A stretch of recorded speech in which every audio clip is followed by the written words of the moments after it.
Hello and welcome back to my studio. It's Lois here from Lois and Morgana Davidson Art, and today I'd like to share with you how I painted this abstract landscape.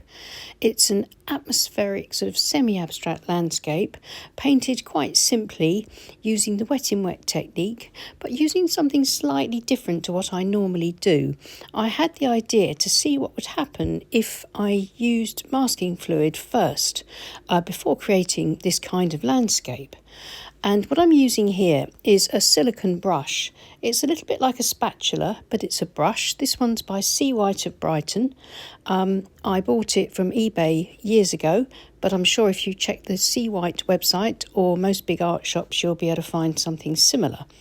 And I've put a little bit of my masking fluid, which is Pebeo drawing gum, into a saucer because the silicone brush head won't fit inside the masking fluid bottle.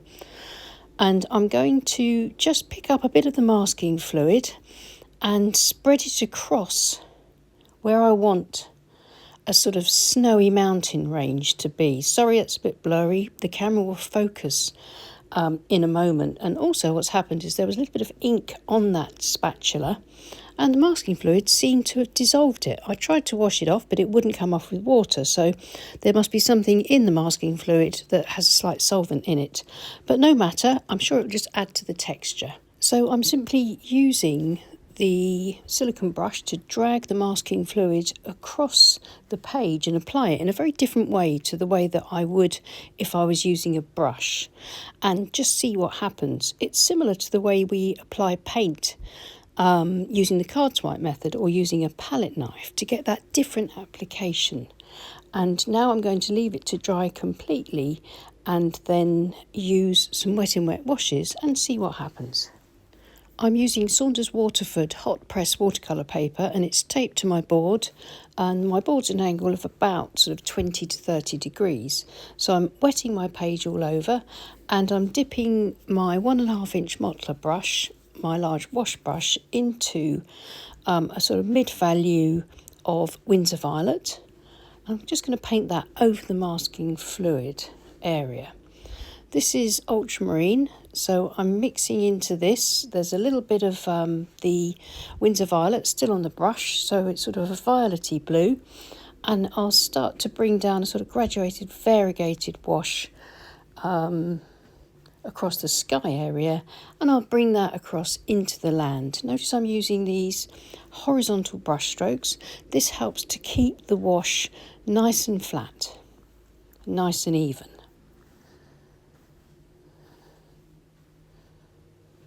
I can tip my board and just allow the washes to run a little bit down that way, and that keeps them even flatter. If I get any excess water or paint pooling up in some of the ridges and nooks and crannies of the masking fluid, I can carefully dab it out using some tissue. And then laying my board flat when I've got the washes where I want them, and leaving it to almost dry, so the shine has just gone off the paper but it's still damp. And this is my ordinary table salt, fine ground, and I'm going to sprinkle a little bit of this across the foreground where I'm going to introduce some plants. Each little grain of salt should push away the paint and give me these pretty little frosty flower patterns and seed heads, and just give me some wintry plants in the foreground. I'm creating the stems for my plants by using a palette knife and scraping through the damp paint around where I'm hoping the salt effects will occur.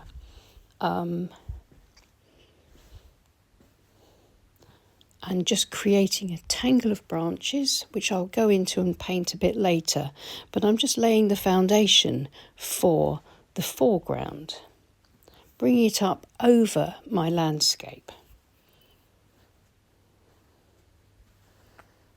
And I'm going to sprinkle a few little grains of salt over those marks that I made, and hopefully that will further establish the suggestion of these sort of plants in the foreground. Now I need everything to dry completely.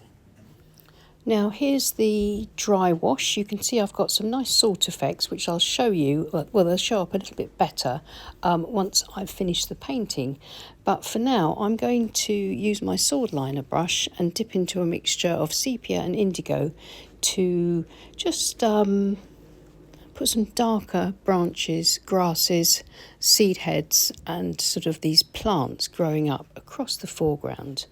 Now I've realised that I should have removed my masking fluid first, but no matter, once the masking fluid is removed I can establish a connection between those branches where they will obviously resist having a mark made by the masking fluid. So I'm just using the tip of this lovely sword liner brush to create these very fine lines, maybe a few dots for some sort of seed heads, but I'm not keen on that, so I'm going to use some spatter instead. So using a fan brush and just tapping some spatter over the branches and plants just to create that illusion of growth. Can dab off any spatter, any stray marks that have landed in my sky. You could lay a piece of paper over your sky to protect it. I didn't think to do that in this case. I'm building up my spatter marks, going in and using my size 2 quill brush, putting in a few little leaves, seed heads, wider plants, those sorts of things. Just something and nothing, a suggestion of detail rather than overt detail itself.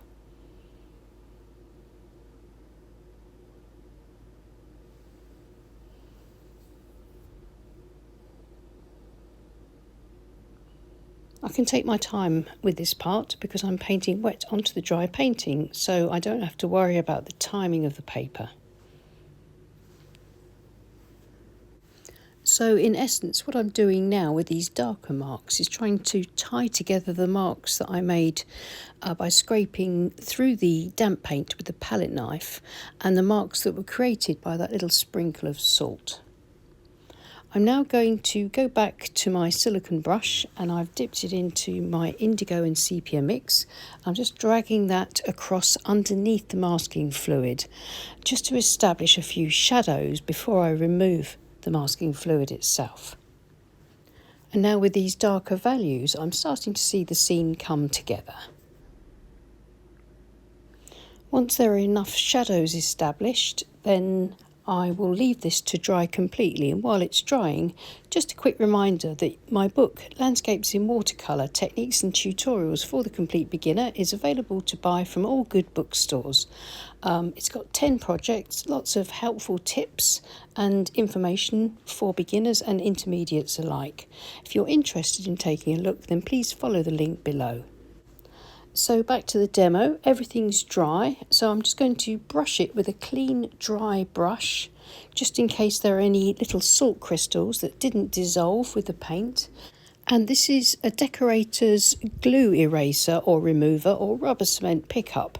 It's a tool that's really good for removing masking fluid quickly and cleanly.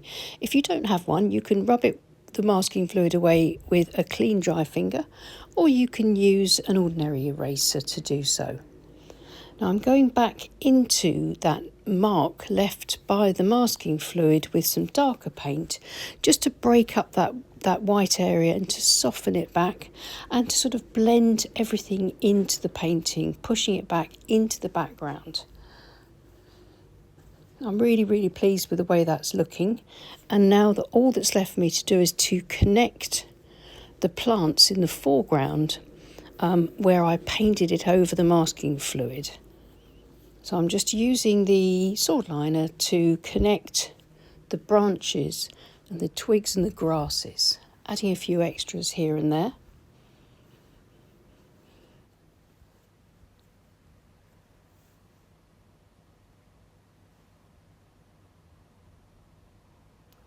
Just a few little marks here and there, and I think I'm going to call that just about finished. So removing the tape, seeing the painting with a clean white border always helps to see it with fresh eyes and see if it needs anything doing to it.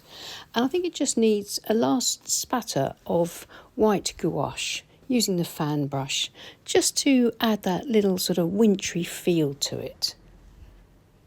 So here's the finished painting, and I'm really pleased with this different technique. I think this is an experiment that's worked, and I shall try this out again. So using the masking fluid applied with the silicone brush, I think worked really nicely. So just to remind you, my brush was a Sea White of Brighton silicone brush. No idea where to get them. I bought mine from eBay a couple of years ago, but I'm sure you can find something similar from most good art shops. And of course, just 4 colours. I've got ultramarine blue, Windsor violet, sepia and indigo, and then just a little bit of white gouache at the end. Thank you so much for watching. If you enjoyed the video, it would be fantastic if you could give it a thumbs up, and also if you could consider subscribing if you haven't already. That really helps with our reach. And don't forget to check out the links below if you're interested in having a look at my book. And if you'd like to support us on Patreon, then there are links to follow there below. And thank you so much to everyone that does support us on Patreon. We really do appreciate each and every one of you. I'll see you again soon. Take care and happy painting. Bye.